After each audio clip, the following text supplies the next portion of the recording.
I love it. All right, awesome. Recording. Hi, everyone. My name is Mackenzie. If you don't know who I am, I have been so excited for this call for like a month now. Andy and I have been talking about this for literally a month, and I'm so excited. I felt like we all pretty much struggle with the same things when it comes to our business, whether it's mindset, discipline, stepping out of our comfort zones, building a team, building a clientele, building a brand on social media, everything like that. So I figured it would be really beneficial for us just to have someone who is not part of our business, just giving a new perspective. And Andy is a very successful business owner. He's a president and CEO of 6 different, very large, very amazing companies. He's a very good friend of mine, and he's all about mindset. He's all about just like hustling hard. So I was like, oh my God, he's literally perfect to do a call for us, right? So I figured he could just spend some time with us going over some tips and tricks as what to do to become a successful business owner. And at the end, we will open up like a Q&A. So if you guys have questions throughout this entire thing, just write them down and we'll open it up to you guys at the end, okay? So Andy, what's up? Evening. You want to introduce yourself and tell us a little bit about yourself and what you do and all that fun stuff? Absolutely. I can't hear everybody, so I guess I'll start reading some comments, but I hope everyone's doing well. It doesn't sound like anybody's in Houston.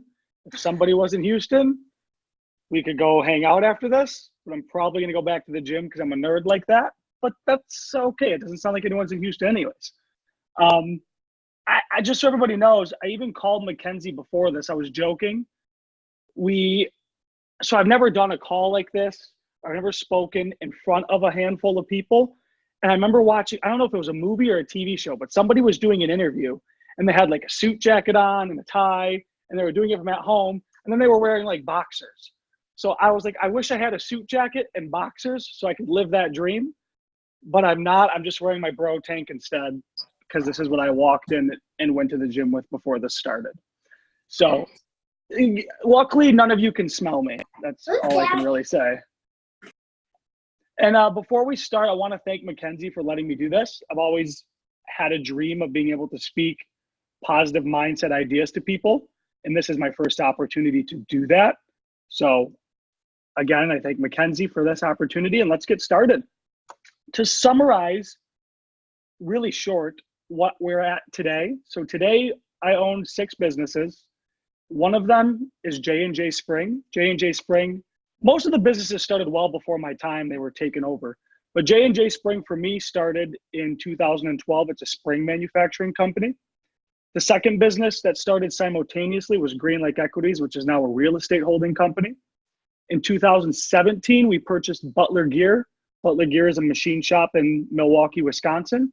Then after that, the spring company that I'm visiting today in Houston, Texas was formed in 2017. Well, I'm going to go sit down so I can listen to this. And in 2018, we purchased a bakery in Sterling Heights, Michigan. And then just as recently as 6 weeks ago, a machine shop in Oklahoma City was purchased. And that's where I will be heading to tomorrow. So that's where we are. But in order for, I believe, anybody to start preaching their beliefs, preaching how they do business, preaching how they live their life, we have to kind of be on the same page in terms of establishing credibility and being one-to-one and seeing eye to eye.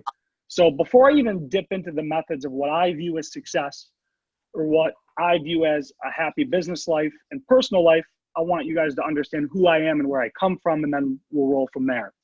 So I grew up in Troy, Michigan. Raised one of 5. I'm the middle child. I don't believe in middle child syndrome. I'm a very happy middle child.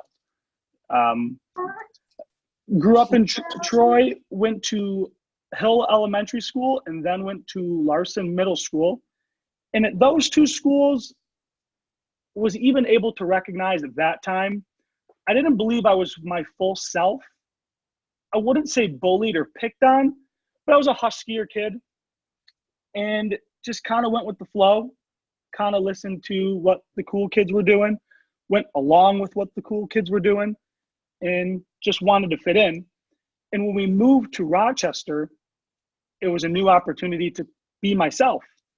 And once I was able to be myself, I had a lot more fun. It was a lot easier. I didn't have to follow up or keep up with any trends. I just kind of did what I wanted to do.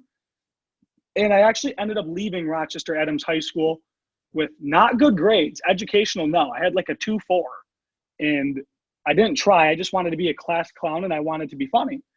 But I did win class clown, to my credit there. But winning class clown in the senior all-night party is actually what really changed my life to get into the direction where we are today. So at the senior all-night party, I had a buddy. His name was Jordan Godin. Still is Jordan Godin. He's still around. And after winning class clown, I won another award. And it was most likely to not grow up. And it was supposed to be not a negative, but I actually saw it as a negative. It was supposed to be, you keep the room young, you keep the room alive, you keep the room fun.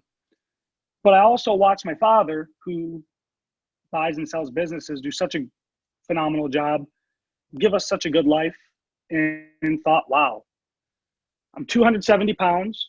I got a 2.4. I'm going to OCC, which nothing wrong with OCC, but I wasn't going to OCC to save money or was really going to OCC because I wasn't able to make it to university. And said, okay, well, I don't look like I'm on a path of financial success with my grades. This is me thinking at 17. And I'm not in the shape I'd like to be in. So I got to figure out some sort of way to establish some sort of willpower. And I just left that all-night party at about 4 a.m, started driving and thought, okay, why not lose the weight? Losing the weight would be a good start. So I started reading on these no-carb diets, this low-carb everything. And over the course of 3-4 years, lost a lot of weight, got from 270 to 180 pounds. I don't think I did it the healthy way. I don't think I did it the right way, but I did it in my own way. But what it did teach me, which was a great foundation, was if you put your mind to something and you work on it consistently and you work on it daily, you can make a big change. So physical health is what taught me that I could change my mental health. So during that time, I was also going to Oakland Community College, graduated from Oakland Community College with 63 credits, and then went to Oakland University. And then from Oakland University, was working at J&J Spring at that time with my father. So you guys understand what he does. He buys and sells companies. He doesn't like to operate a business. He likes to find an asset, purchase it, flip it. Some people like to buy and flip phones, flip cars. He likes to flip LLCs. So getting a finance degree from Oakland University took me 5 years, graduated with a 3.65 with a lot of pride, and was learning from my father all at the same time how to flip a business and how to operate a business. So after that time, I was able to purchase J&J Spring from him after working for and saving money. It took me a while to pay off my debt to him, but he flipped it to me after I graduated college, and then I worked to pay it off from him. And then from learning from him, in 2017 came Butler Gear. So Butler Gear was the first business opportunity that I had to purchase to expand our business operation. And then it compiled, and it brought me to where we are today, kind of the businesses that we just discussed. J&J turned into J&J and Butler, which turned into Custom Spring, which turned into Street Suites, which turned into Oil Field Equipment, which turned into Green Lakes, the real estate company.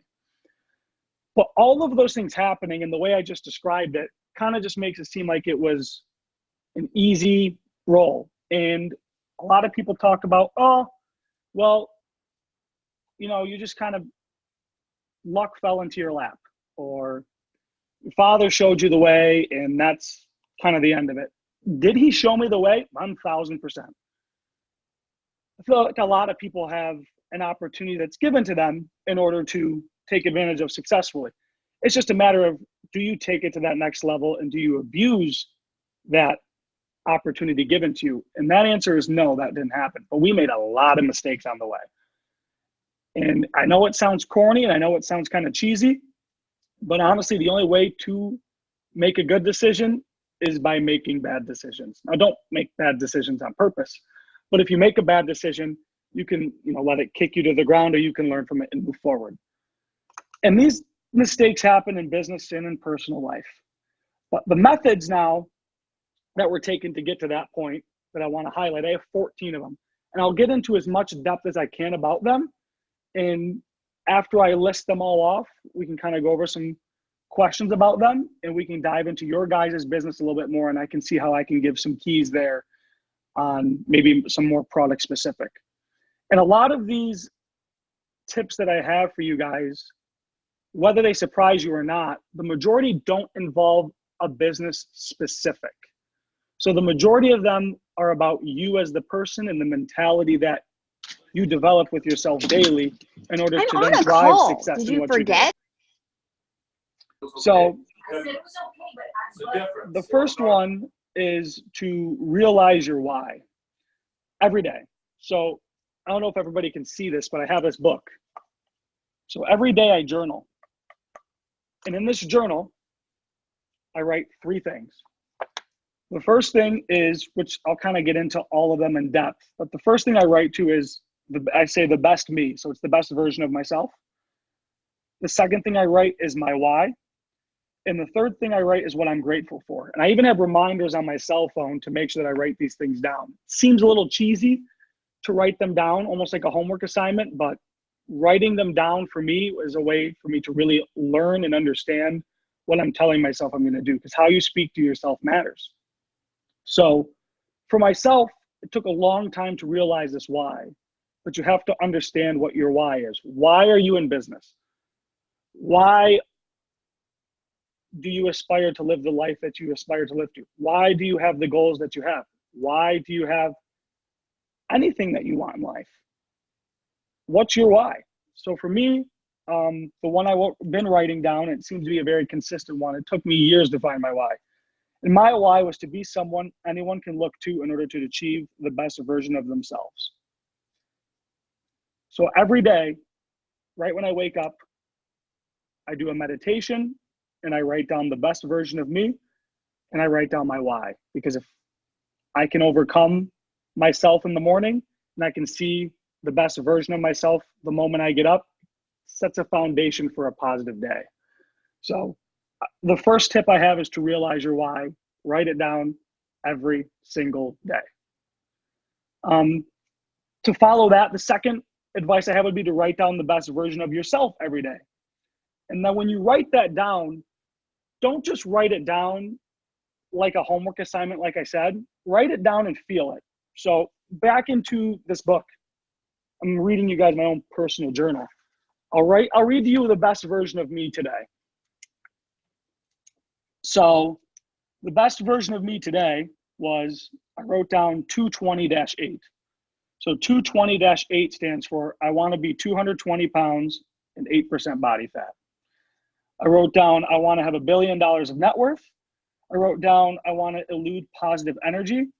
I wrote down, I want to be happy. I wrote down, I want to be genuine. I wrote down, I want to be consistent, honest, firm, world traveler, leader by example. And when you write those down, 10 minutes is not the number it should take. It can take you as long as you want. But every time you write those things down, it's not about writing down and thinking of the best version of yourself. It's writing it down and then being able to actually believe that it's going to happen in the future. So when you sit there and you write, we'll go with the 228. So I'm taking the time every morning to write down, I'm going to be 220 pounds and 8% body fat. But I see in my head every day when I'm walking my dog at 4 a.m, after I do my meditation, write these things down, what that looks like. What do I look like at 220 pounds and 8% body fat? What would it look like to be worth $1 billion? What would it look like to be a leader by example and to be my why, and to have a random child or a random adult or a distant cousin or a distant friend come to you and say, hey, I need help achieving the best version of me. These ideas and this vision replays in my head every single day. We'll talk about consistency later on. But it's not just you write it down and you do it once and you have this epiphany and then it's just going to happen. No, you have to actually see it and believe it every single day, not till it's done, forever. It doesn't end. Just like going to the gym every day. If you want to work on your physique, you have to work on your brain. Mental exercise is just as important as physical exercise. So if you, rather than believing every thought that you have, or rather than clocking back to the past and worrying about something that happened then, block all that out and picture the best version of yourself the first thing you do when you wake up. And it sets the tone for a much better day. The number 3 thing I have is be into a state of gratitude. So what my best example for a state of gratitude is when something happens, it's happening for you versus happening to you. So if somebody were to give you a gift, physical gift, you'd be grateful. You would say, wow, somebody gave me this. I wasn't expecting it. You open it and it's hair care products. We sell hair care products and it's going to, fix my hair and it's going to make my hair cleaner, get rid of my dandruff, make my hair volumized, smooth. It's a great gift. If you realize the joy you have in yourself when you receive a gift, now imagine everything that happens in your life, you are in a state of gratitude. So somebody cuts you off. Personally, I don't get frustrated in traffic anymore. When somebody cuts me off now, the first thing I like to think of is, well, maybe they cut me off because the person in front of me was going to slam on their brakes and I was going to rear end them on accident. So you become grateful that that person cut you off. If you put yourself into a state of gratitude rather than a state of, survival, when you're in a state of survival, you can't think straight. When you're in a state of survival, you're thinking of the worst case scenario. When you put yourself in a state of gratitude, everything that happens to you is happening to you for the positive. And this will all tie together at the end for your business. So these are 3 foundations so far that I see as very important, starting off your day, starting off your mindset in order to achieve success. Kind of all those wrapped together. Number 4 would be to change your habits in your subconscious towards what you want. So let's say, as an example, you want to do $1 million in sales. You say, I want to sell $1 million of product. We go back to the best version of ourselves. You have to see yourself selling that $1 million. You have to believe that it can happen. Now, what's it going to take to make that happen? A lot of people, let's say they wake up and the first thing you do is check your phone, check your Instagram, check Facebook, check your emails, do those kind of things. Well, do you think that's going to get you closer to your goal? I don't know. That's your choice of your goal. For your subconscious to change and your habits to change towards what you want, similar to the first 3 lines, this is something you have to practice every day. So if you want to be a millionaire and you study a millionaire and you figure out that these millionaires wake up at 5 a.m. every day, take care of their physical health, then check their emails. Well, you have to practice changing your habit of waking at 5 a.m., taking care of your physical health, and then checking and responding to your most important emails every day at 7 a.m. You can't just believe that, $1 million is coming towards you. You have to study that person, study people that you have what you want or are living the life that you aspire to have, and you have to change your habits, which changes your subconscious to make those things happen. I think the health might be even a better example.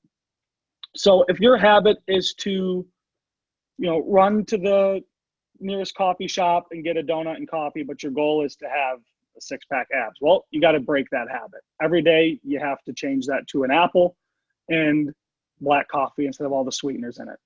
If you do that all the time, every day, it becomes a habit, which changes your subconscious towards what you want. So all of these 4 so far are different but similar. Being consistent and habitual towards your goals. Number 5 method that I have and tip would be understanding that happiness is a choice and it's something that you can't seek outside of yourself. I like to use a globe as an example. So if everybody was picturing this globe right in front of them and they were to walk west, I know we can't hear everybody's voice, but so I'll give the answer. My question would be, if you were to walk west and you were to choose the direction of west, when would it end? And the answer is it wouldn't. You would just continue to walk in a circle. You chose to go west. It's the same thing with your happiness. If you want to be happy, you have to choose to be happy. It's a choice. Nothing outside of you is going to change that. You just have to do it. You just go.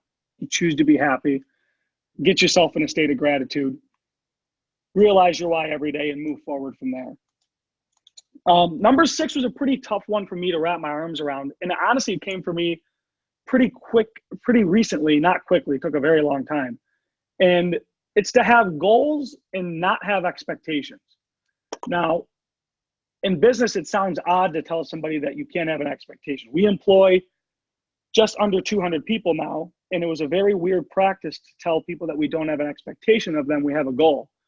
And the reason why we practice expectations versus goals is Mackenzie is my friend. So let's use this, Mackenzie and I, as an example. Let's say I brought Mackenzie from our bakery a dozen donuts and just brought them to her and said, hey, here's a gift.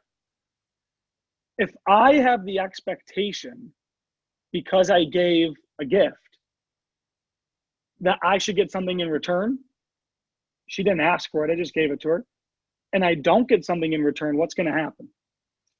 I'm going to be upset because I expected something in return. You expected somebody or something outside of your control to happen for you, and it didn't. So if you can't control it, why would you expect it? If you have a goal that you're trying to achieve, so my goal is to make Mackenzie happy, so I'm going to bring her a dozen donuts, and then if I keep myself in that state of gratitude, she brings me, she comes to the bakery and buys my own baklava and brings it to us and says, hey, I brought you guys some baklava. Well, then, because I didn't expect it and I'm in a state of gratitude, I'm actually going to enjoy that baklava that much more because I didn't expect it to happen. So the less expectation you have of not only everything you can't control, especially everything you can't control, being other people, but even of yourself, you won't be so hard on yourself and you won't be so upset. You can't be upset if you don't have expectations. But there's a fine line there. There's a very important fine line to understand the difference between expectations and goals.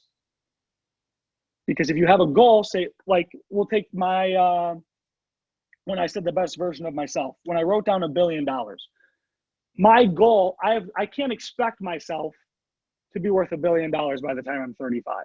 That's my goal, is to be worth $1 billion. Can I see it happening? Yes. Am I going to try very hard to make it happen? Yes. Am I going to do it the moral and ethical way because I think that's the only way to live it? Yes.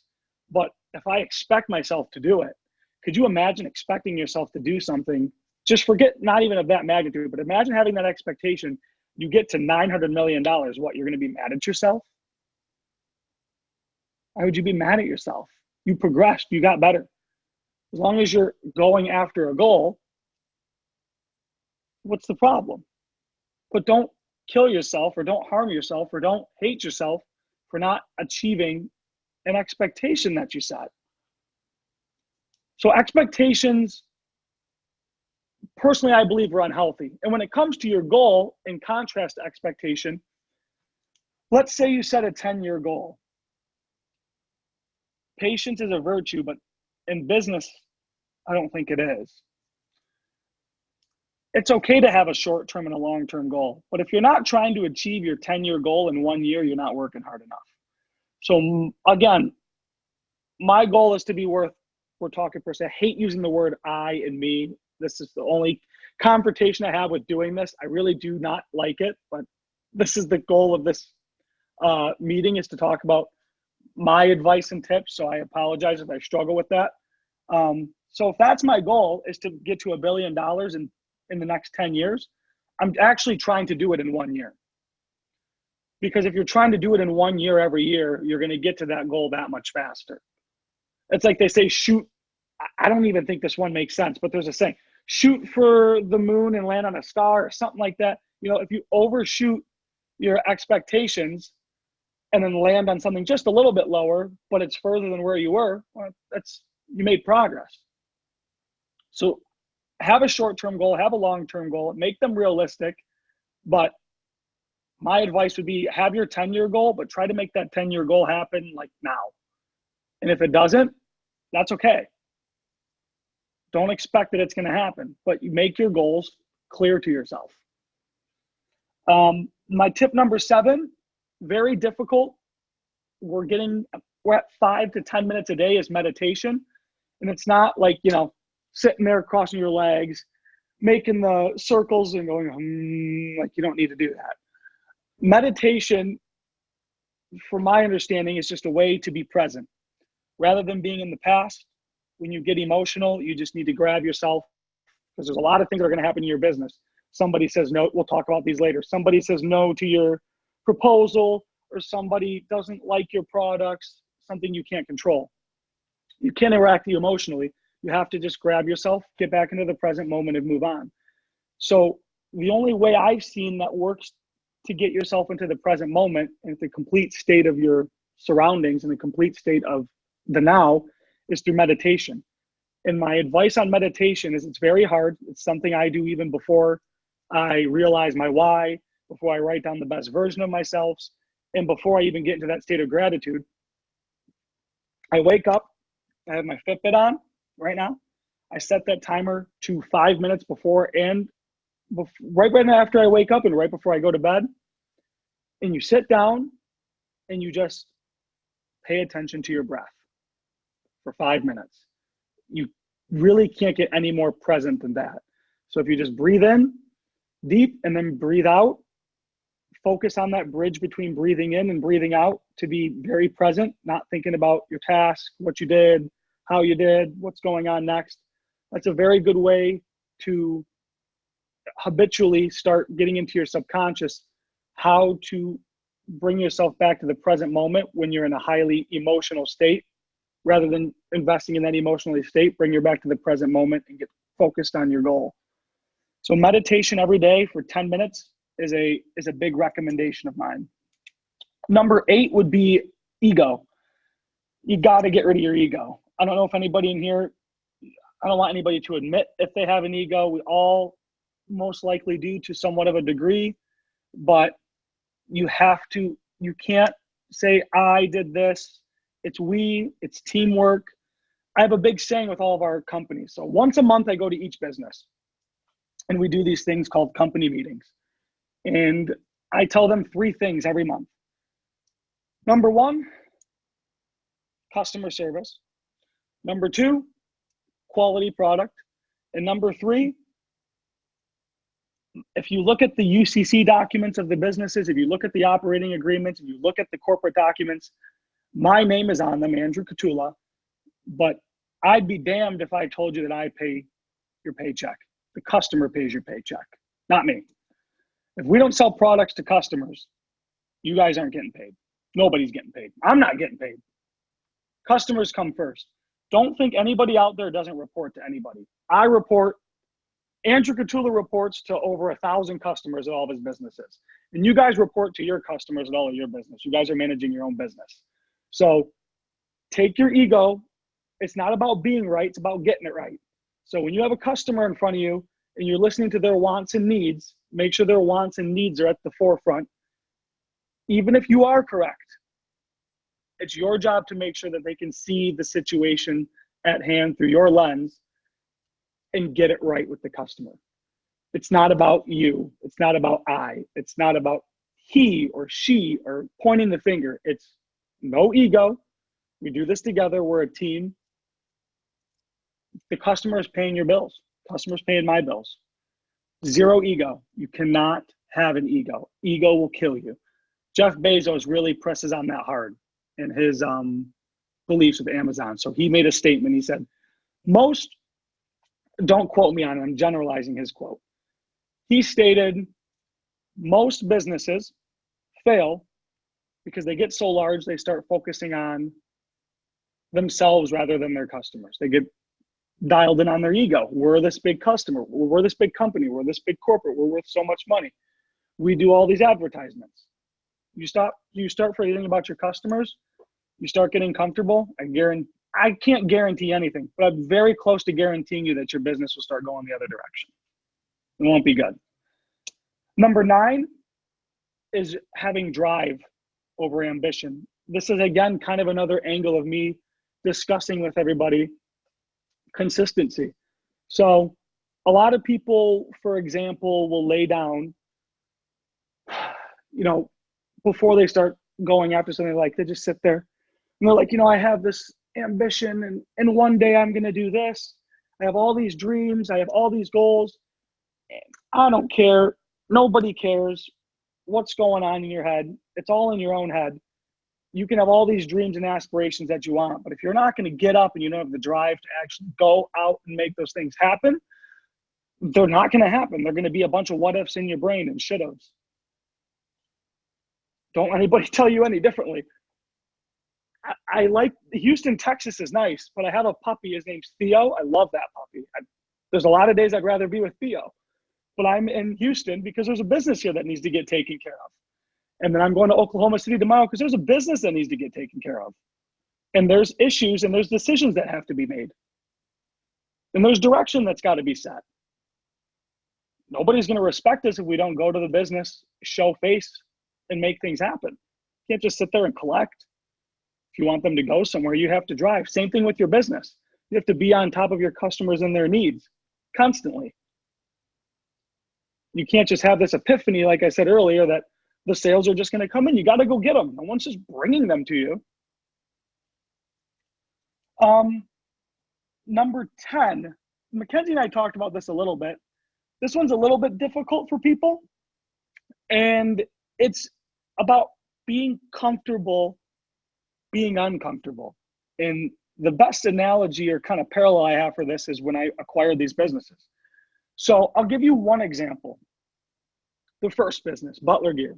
So Butler Gear was purchased in February of 2017. The only business at that time I was operating was J&J Spring. So to get a little bit more in depth with J&J Spring, what J&J Spring does is we take a blueprint. So what a blueprint is a drawing of a part that a customer wants. So it's got like the dimensions of the exact spring that they're looking for their application. So J&J Spring will buy material and then make a part to the customer's print, manufacture it, invoice it, ship it, collect the money. So what Butler Gear did and does is similar but different. It's gears, so it's not springs. It's a totally different product line, totally different machines, totally different industry. So I didn't know, I'm not really comfortable with it. I didn't know what was going on. But this was the first purchase my father really held my hand with. Because again, he likes to flip, he doesn't like to operate. So I knew one thing. I knew that we had a process, procedures that worked at J&J Spring.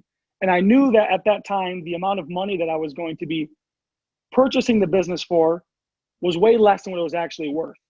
So contrary to what you probably hear, all this due diligence, I'm just telling you guys, I made the decision to buy that company in 2 weeks. Which most people that you would do like a year analysis. Just went in there and said, you know what, I don't really know totally what's going on, but I know that if it fails, we've lined ourselves up where we can still get out of it clean. The goal is to not fail. The goal is to make the business work. But let's just buy it and see what happens. Is it uncomfortable? Yes. But you grow in uncomfortable. You learn to adapt in uncomfortable. It's kind of nice to have the as I call it, like the floor ripped from under you and you just kind of got to figure it out. Now, was it educated? Yeah, it wasn't this like extreme risk where people are like, oh, got to risk it to get the biscuit. Like, no, don't go put, if you get to that point in your life, don't go be putting thousands and hundreds of thousands of dollars into something that you're not sure about. There was a very good scapegoat for us, but there's a lot of reasons to not want to get in there. The business wasn't making money, but what we were buying it for was worth less than what we could have sold it for. So we knew we'd be in the green. I knew I'd be in the green, but decided, hey, let's just go for it. And today Butler Gear is thriving, and it's probably going to go from, when we started, it was on pace to do 2.5 million in sales a year. And by the end of this year, with the new acquisition to merge, it should be going to about 8 in 2 years. So we did a very good job. It didn't happen just myself. It was a team effort in following the process and procedure. So it was a risk, and that risk, because we took it and I took it and was uncomfortable. I said, okay, wow, I never thought I could operate another company from Michigan and Wisconsin. And then the opportunity in Houston presented itself, and I said, I've done it here, and now I get it, so I can do it here. Yeah, the first one was hard, but now I know. So Houston, and we're looking at a couple others. We're looking at one in Alabama, Vancouver, and the other in Milwaukee. So I would say, if you find yourself in a situation in business, which maybe this can be asked in the questions, where it's kind of uncomfortable territory, when you find yourself in uncomfortable territory, bring yourself into the present moment, like we talked about. Just focus on the situation and get excited, because that's where you're going to grow. Again, it kind of sounds like a corny Instagram quote, but it's true. That's where the magic happens. That's where you expand your brain. Number 11, you need to learn from what you cannot control. No. So in sales, so you guys might be thinking, okay, well, he's just, this guy so far on this camera, he's got his AirPods on, he's talking, his dad taught him how to buy and flip businesses, he's got money, and what does he do for the business? Well, similar to you guys, I do the sales. So my job at the businesses right now is to lead the team in the directions of all states of the business. Production, engineering, quality, and sales is where I'm head on. So that's similar for you guys. We get a lot of no's. I had one customer, their name was Ellis. They're in Odessa, Texas. It was for the first business, J&J Spring. We did one order for them. It was like $20,000. Then we made them fill out a credit application. All a credit application for us is to say, hey, if you reach this credit limit on your orders, you have to pay up before we can ship your product. So his example was $20,000. So once they reach $20,000 in billed material, they have to pay us down before we ship them anything else. So I told the guy, I said, hey, we haven't gotten your credit application yet. Standard procedure for us. If I could just get that, that'd be great, and we can move forward. And this guy cussed me up the wall. He just said, F you, I cannot believe you guys want this effing information from us. And they could be a very big customer, probably anywhere from $150,000 to $200,000 a year. F you, I don't know why the F you guys need this effing information. I'm a trustworthy customer. I'm a Texan. We are handshake rules. F you guys. I'm not effing working with you ever effing again. I said, okay. So that moment, I was pretty upset. We gave them a good product. They were happy with it. It was a good price. But it was that moment that I realized, and I was mad. In my own head, I was pretty mad. I was like, why? And then I started dwelling on it, and for a whole week it beat me up. I'm like, there's no reason that we can't. And I tried to even call him back, and he wasn't taking my calls. And then it hit me. With your guys' customers too, these two are going to kind of mix. You have to know all your products, your competition, in order to speak confidently, right? That's my quick 12 to kind of merge into 11. You have to know your guys' hair care products. You have to know what the competition out there is for you guys. Because once you know those two things, you can speak to your customers with confidence. So when it came to this customer specifically, I know what the competition's giving them. I know exactly what our springs are in comparison to theirs. Honestly, at the end of the day, there's just kind of like the expectations thing. If it's out of your control, it's out of your control with some of your customers. If somebody tells you no, you really have two choices.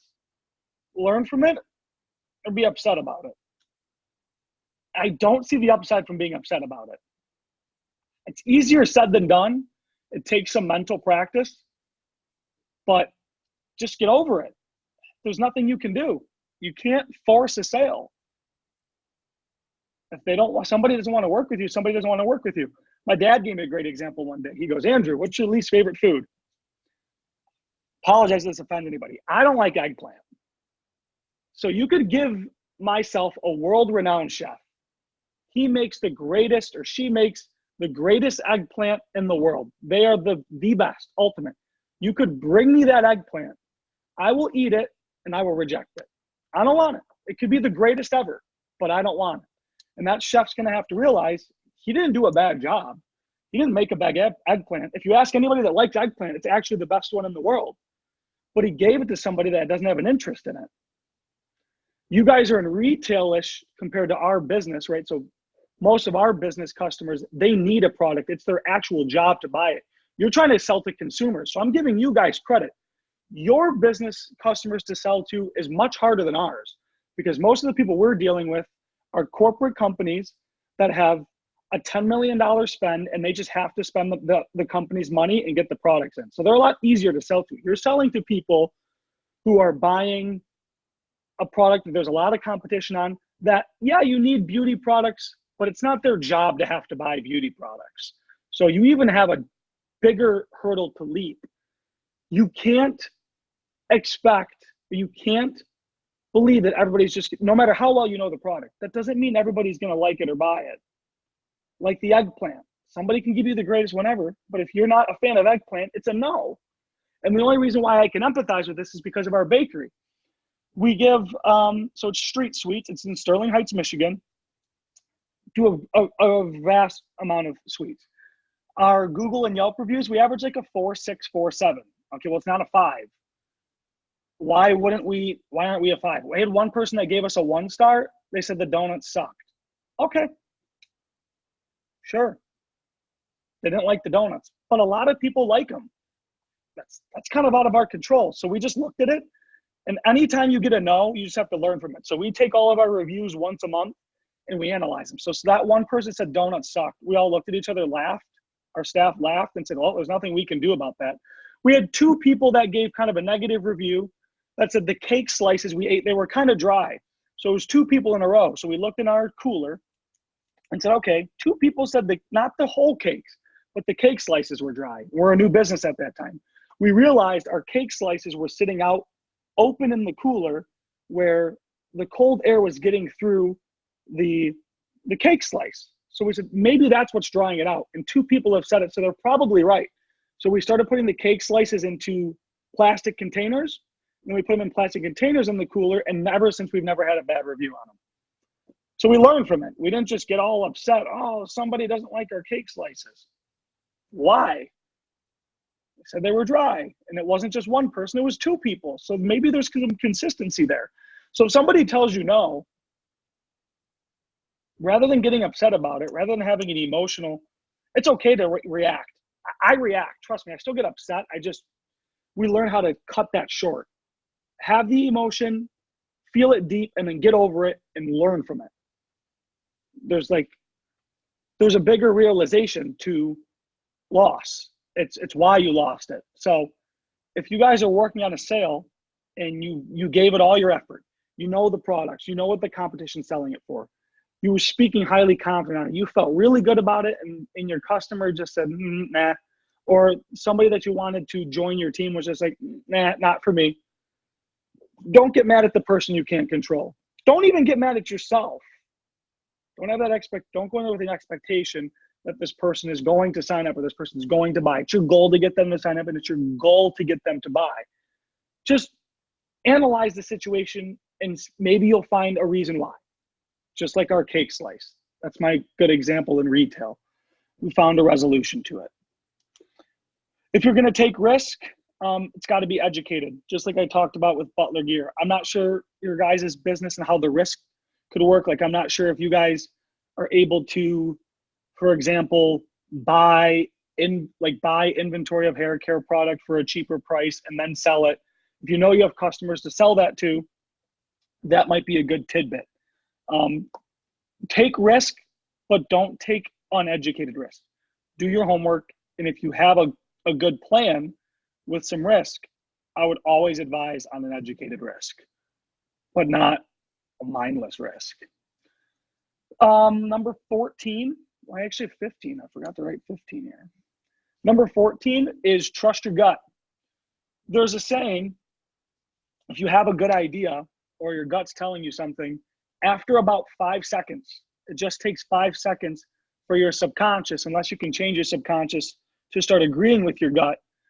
Say it takes about 5 seconds for you to start convincing yourself to not go with your good idea, or to not go with your realization, or to not go with your gut. So if you have a gut call and you want to make it, do it. And then the last one, kind of wrapping it up, is invest into your mind and invest into your physical health daily and consistently. Those are my 15 tidbits. So if you guys have any questions, I don't know if I can say them or if I have to type them, but I'm happy to answer them. Andy, that was freaking amazing. Thank you. You got to do a pen drop or something. That was so good. I took so many notes just now. Yeah, guys, let's ask him any questions you guys have. Mindset, discipline, business related, literally anything. Drop it in chat, or you guys can unmute yourselves if you would like.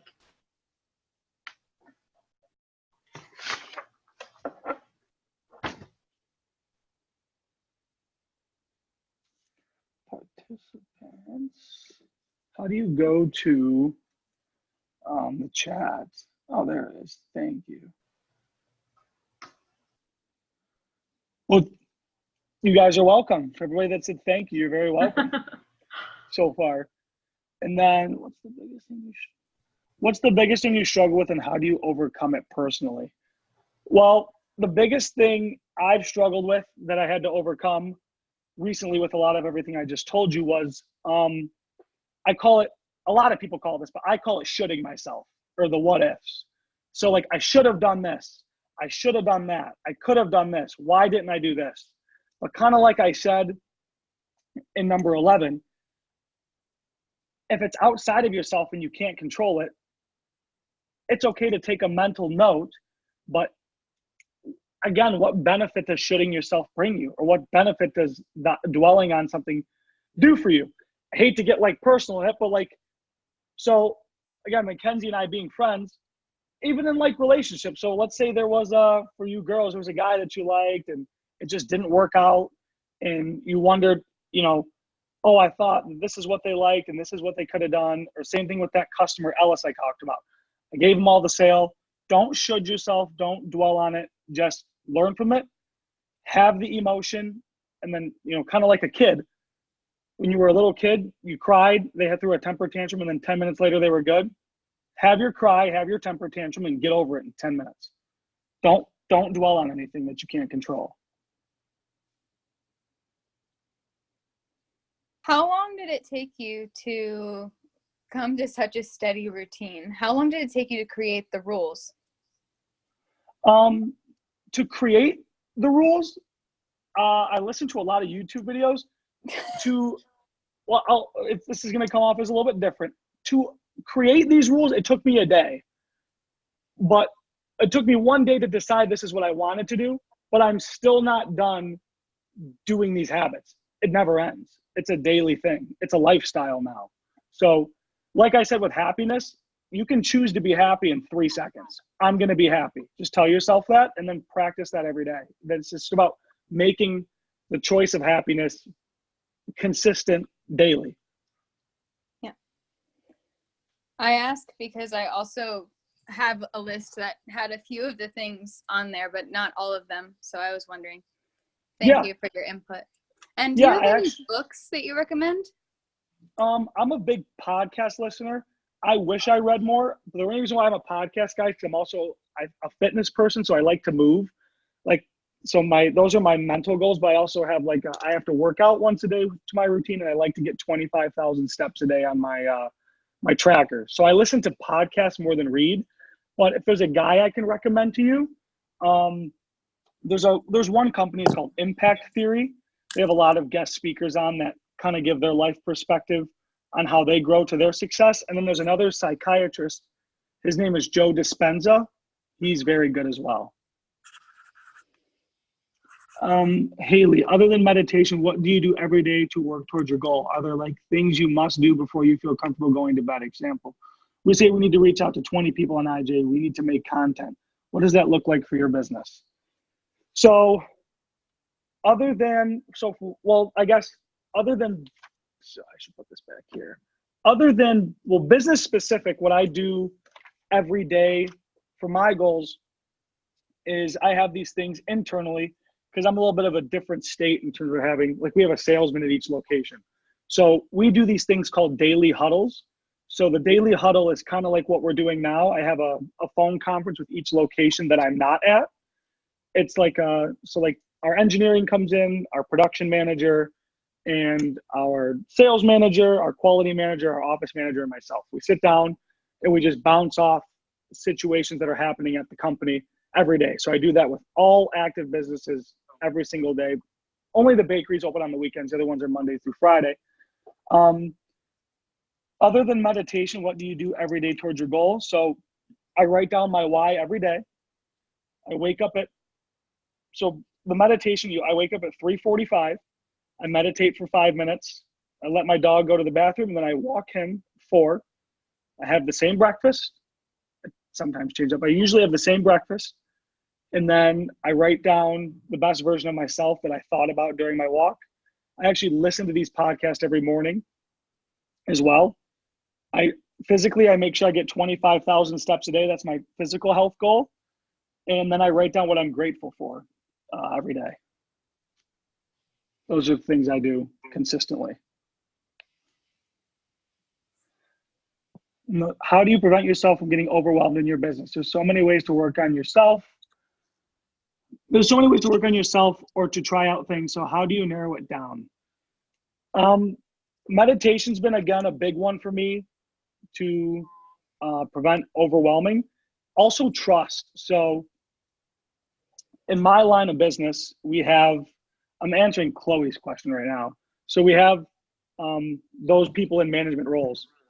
You have to realize that you can't be in control of everything all the time. You have to trust people to get their jobs done. So when you can put trust into people, but also understand that people might not get things done exactly how you want them to, it makes it a lot easier. Also realizing that, we talk about expectations. Nothing's perfect. We all make mistakes. Being successful is not about, being successful doesn't just happen. Honestly, a key to success and not getting overwhelmed, I would say, is how you manage a problem is more key to your success than anything. There's so many ways to work on yourself or try out different things. So how do you narrow it down? How do I narrow it down is you got to find what works for you, trial and error. So these were kind of my tips on what worked success for me. And I'm sure if you take these guidelines that I've set for you so far, I'm sure you'll find different speakers through different podcasts that kind of have a different way of explaining how they find success that might tee up for you. I'm hoping I answered your question correctly. Yeah, you're welcome. Weird question, but since you wake up so early, when do you typically go to bed? Is it hard to get yourself up that early? We all have the same 24 hours. Point blank, I don't sleep enough. I don't sleep a lot. I understand that it's not healthy. I understand that's a negative part of what I'm doing right now.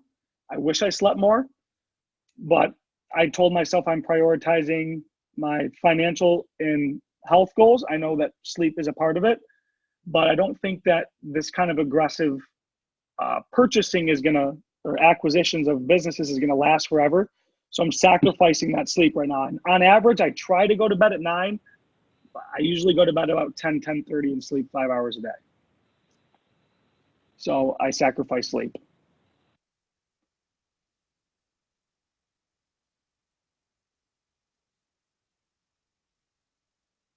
Any other questions, guys? You're welcome. All right. Well, Andy, I know you're going to leave contact information just in case. I put your Instagram handle way up at the top of this chat, but I don't know if you wanted to give anything else or anything like that. I would just say, if honestly, thank you, Alyssa.